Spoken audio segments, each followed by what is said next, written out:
taka nemberanga mobolumo boino baleka ne bakola ebyabwe nawe nokola ebikutwala mu maaso l'ensonga ffe ng'abantu fe abamanya ebiroto byaffe wajje tubyagala bikole kibituuke bwe kityo. Kigambibwa nti gw'omu ku basajja abakyasinze okwagala okutumbula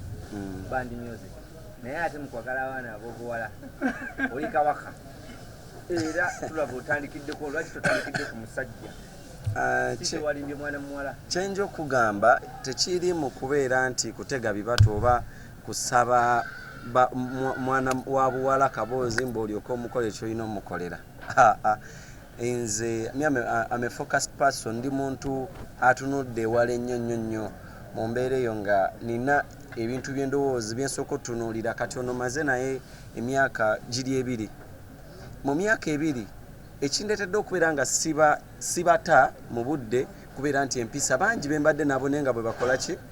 bwe bagenda naye ono gw'olaba yagumiikiriza ekitegeeza nti mwana wa mpisa ekitegeeza nti newaabwe gye yava yakola ki yabuulirirwa oba okitegeera so nekimuleetera okubeera nga yeewangulira kyansi bagamba ow'oluvannyuma alifuuka owaki ow'oluberyeberye. Abaana bangi baali bayimba nnyo nnyo nnyo mu South Band nnyo naye ku bonna leero ono yabasoose ate nga waliwo abalenzi n'abawala naye abalenzi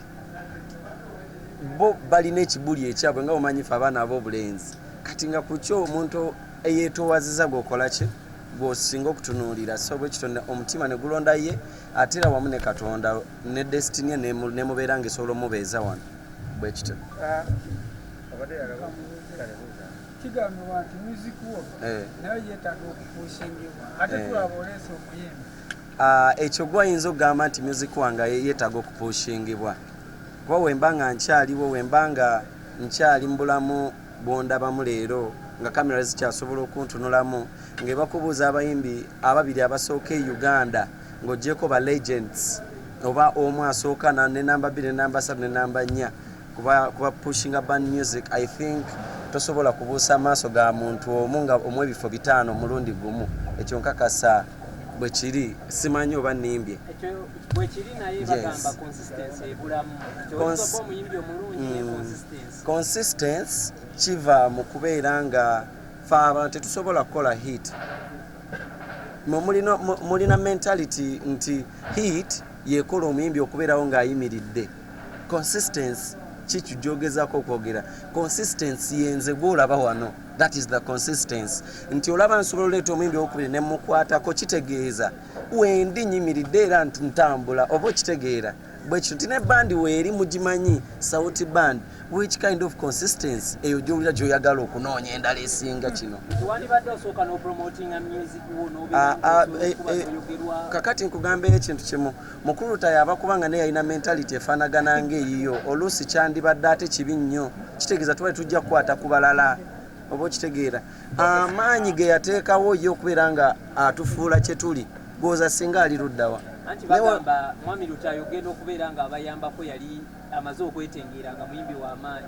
Ani atali wa maanyi mukama wange. Consistency yaliwo. Okitegeera ani atali wa maanyi era ogenda okumaliriza nga nange ko wemba nga nina band nga nina hit songs eziwedde 3 oba 4 nga nina omuyimbi wuno gwendeese ate nga waliwo n'abalala abandika emabega kitegeeza simanyiko ekigambo ndoozi kyekiri mu kubonyaabonya abantu wane nabali mu kumbuza ekibuuzo consistency kikyogezaako tegeeza kizibu nnyo Jovan Luzinda okuba ennyimba 2 oba 3 omwaka nga zonna ekyo bwentyo bwendi nze nto olimba lumu omwaka kati si buzito but that's me that means it's how I was branded mukulu Lutayo bwati bwe yambrandinga nti nze mugenda onoonyereze mu history we ye muntu wakutola oluyimba olwolu tata nyimba 10 leero okay kankugambeyo bangi batadde nyimba nga batanyingi baganda bange batadde nyimba 5 6 6 naye enyimba